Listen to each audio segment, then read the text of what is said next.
हे guys WhatsApp. तर आज आपण बनवणार आहोत डाळबट्टी. सो तुम्ही हा व्हिडिओ पूर्ण बघा. याच्यामध्ये डाळबट्टी कशी बनवायची आहे, त्याच्यानंतर ती फ्राय कशी करायची आहे, हे सगळं मी व्यवस्थित दाखवलेलं आहे.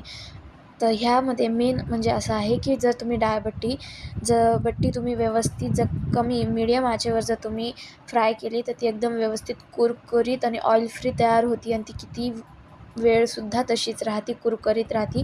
ती मधून नरमही पडत नाही आणि एकदम व्यवस्थित. आणि याच्यासोबतच मी आंबट गोड वरण केलेलं आहे. याच्यामध्ये चिंच आणि गुळाचं मिश्रण असतं, जे की खूप छान लागतं. त्याच्यानंतर मी यामध्ये प्लेटिंगसुद्धा दाखवलेली आहेत, ज्यामध्ये आंबट गोड वरण, बट्टी, भात, त्यावर तूप आणि ठेचा आहे. तर तुम्ही हा व्हिडिओ पूर्ण पहा आणि कसा वाटला कमेंट करायला विसरू नका. Like, comment, share and subscribe. Thank you.